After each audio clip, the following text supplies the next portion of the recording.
Donc aujourd'hui, présentation de la petite Aiko du temple de Rokan. Donc c'est une petite demoiselle qui est Unzui, Moine et Shungenja, qui coûte que 10. Elle a 1 en mêlée, elle a 4 en mouvement et elle peut le booster pour 2. Elle a 4 en tir, ça rigole pas. Vous allez voir que ça peut être vachement utile. Elle a 2 en génération de ki, elle peut le booster pour 2 et elle peut en stocker jusqu'à 8, ce qui est quand même énorme. Elle a 3 petits points de vie, la petite mémère. Donc elle a une arme, le Bujutsu. C'est toujours les techniques martiales ancestrales des moines guerriers. Elle a moins 2 en force par contre. Et elle n'a pas de côté défensif pour 0. Alors elle a le kata, comme beaucoup de moines. Elle est minuscule.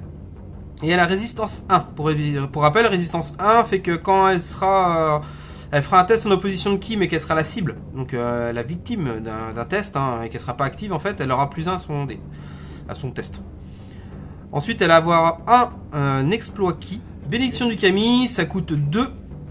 C'est un exploit spécial et c'est à 12 pouces. Donc la cible alliée de la faction n'étant ni sans âme ni insignifiante gagne un jeton vertu. Et il ne faut pas qu'elle soit au corps à corps, donc en base to base pour pouvoir le faire. Quand vous voyez sur la carte, elle a une tartine d'effet unique. Alors, quand cette figurine est ciblée par la charge ou la mêlée d'une figurine animale, celle-ci doit faire un test de ki 5. En cas d'échec, l'animal termine son action et perd un compteur d'activation. C'est la patronne des animaux, en gros, la gamine. Elle sait dresser les chats et toutes sortes d'animaux, donc ça va être compliqué de l'engager avec un animal. Ensuite, tant que cette figurine est en jeu, elle permet à un allié dépensant un jeton vertu d'obtenir un des effets suivants. Là, vous avez une belle petite liste d'effets qui ont un rapport tout simplement par rapport aux éléments qu'on connaît avec les moines. Donc il y a le feu, l'eau, la terre, le métal, l'air et le vide. Donc le feu va lui permettre que les armes de cette figurine gagnent plus 1 en modificateur de force et incendiaire 1/1 jusqu'à ce que l'action en cours soit résolue. L'eau va faire qu'elle va se soigner de 2 blessures. La terre, la figurine va gagner une armure 2 jusqu'à la fin de l'activation en cours. Métal va faire que son attaque va gagner attaque en puissance pour 1 jusqu'à la fin de l'activation. Air va faire qu'elle va gagner plus en mouvement. Et le vide, elle va gagner 2 jetons ki. Donc, tous ces éléments, en fait, les règles qu'on va pouvoir avoir sont assez logiques, je trouve, par rapport aux éléments en eux-mêmes. Dire la terre, c'est costaud, on gagne une armure. Métal, on peut taper fort parce qu'on a les points costauds. L'air, on est plus mobile. Ainsi de suite et ainsi de suite.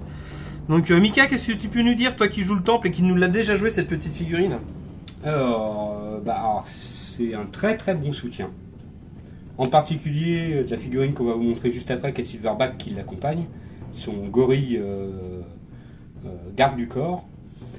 Mais le seul petit truc, c'est qu'avec son 1 de mêlée et ses 3 points de vie, elle est très fragile, donc il va falloir absolument la protéger, quoi. Ouais, mais elle a quand même 4 en tir, et ça c'est super utile quand même dans une faction qui n'a pas d'arme de tir en équipement, ouais. Voilà, donc ça c'est un peu dommage, elle a quand même 4 en tir, ce qui est énorme, mais voilà, dans le temple vous n'avez pas accès à des armes de tir, donc du coup ça sert strictement à rien pour l'instant, on sait jamais. Ouais, peut-être qu'un jour il y aura des armes de tir. Avec un supplément de campagne ou n'importe quoi, il y aura un petit arc, ou je la vois bien avec un lance-pierre. Oui, aussi. Oui. Pour un gamin, ça peut être rigolo. Mais alors, moi, le truc que j'aurais à dire sur cette figurine, c'est que donc dans le blister, elle est vendue avec un gorille, alors que sur la carte du gorille, comme vous allez le voir après, on peut mettre 2 gorilles. Et franchement, investir un soutien qui va beaucoup servir aux gorilles, investir 10 riz pour un seul gorille, ça fait cher payer. Alors que si on en aligne 2, ça risque d'être plus intéressant. Ça risque d'être plus intéressant. Bon, on va regarder tout de suite la carte du gorille pour voir ce que ça donne. Donc voici son gorille, un Silverback qui est un animal gorille. Donc c'est un ronin, il ne fait pas partie à part entière du Temple de Rokan, c'est un ronin que vous pouvez donner à la faction Temple de Rokan et Lune d'Argent. Donc il coûte 10 en riz, il a 2 entrées, donc la carte vous permet de prendre 2 gorilles. Il a 8 points de vie, quand même, ça commence à faire pas mal. Il a 3 points en mêlée, il a 5 en mouvement, il a 0 en tir, logique. Il a 2 en ki et il en peut en avoir 0, donc il a juste 2 en stade de ki. Ensuite, en combat, il a plus 2 en force en mêlée. Il a ses points pour taper, logique aussi, qui lui donne l'attaque en puissance pour 1, brutalité 1 et projection offensive 1. Tout ça, c'est quand même pas trop mal. Alors, il est agressif. Ça, c'est plutôt un malus qu'un bonus. Il a bonus en charge, écrasement 0. Ça, c'est plutôt cool. La bravoure, garde du corps Aikyo, donc c'est la gamine qu'on a vue précédemment, à 3 pouces, hein, garde du corps. Il est indifférent, il a la peur 5, résistance 1, donc comme la petite Jeannette, et robustesse 1.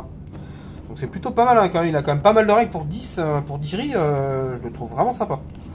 Il a quand même un effet unique en plus, hein. Cette figurine ne peut être recrutée que par une troupe au sein de laquelle Aikyo a ou une figurine avec injonction animale est déjà recrutée.